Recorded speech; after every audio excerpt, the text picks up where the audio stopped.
Hello, this is an important message from Petshus. Everyone, did you know that 98% of small dogs weighing less than 22 pounds have joint problems? What's the biggest thing that differentiates harnesses from each other?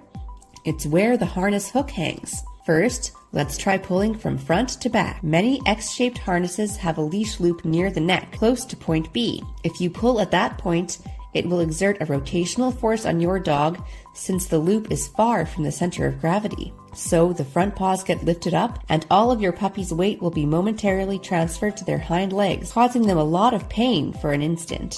If this is repeated over time, your puppy's joints will gradually deteriorate, and it may even result in arthritis or patellar dislocation eventually. So, it's important to have a harness with the loop located at point A, around the middle of the torso, like the Petshus harness, to cancel out this rotational force. Since no rotational force is generated when pulling, all 4 feet lift off the ground and land at the same time, so the force is distributed evenly across all 4 feet, protecting your puppy's joints. In summary, when pulling backwards, the loop position should be around the torso, near the center of gravity. Therefore, you should choose a harness with an adjustable loop so you can move it back and forth to fit your dog perfectly. When we take our dog for a walk, we don't usually just pull them forward.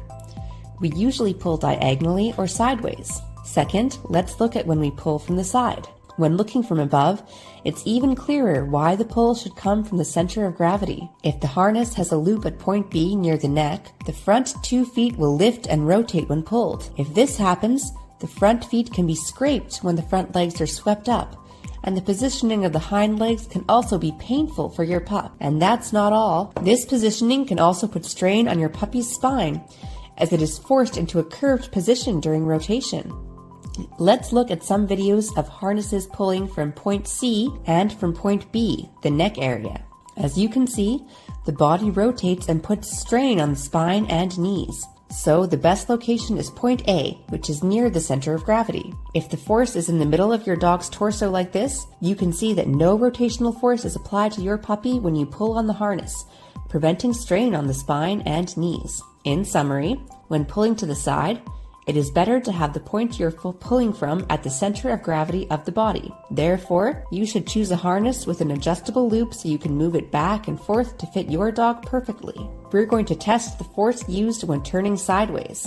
When point A at the top of the torso is pulled at various angles, a rotating force is generated as shown in the graph below. This applies a lot of force to the joints on both the front and hind feet on one side of the body, and if repeated, it will eventually warp the bones and cause strain on the joints and muscles. So, to solve this problem, Petshus harness introduced gears. The upper position varies depending on the angle you're pulling from. It was designed to offset the rotational force as much as possible when the angle changes from point A to point B through a calculation formula according to the position. With most harnesses, your puppy's body will rotate when you pull from a 45-degree angle. But our Petshus harness's moving leash loop cancels out this rotational force and evenly distributes force to all 4 feet, protecting the joints from strain. Petshus was the first to design and patent a harness like this, and after registering our patent in Korea, we also completed an application in progress for a US patent. Petshus creates products and videos with a sincere desire to help dogs live long and happy lives.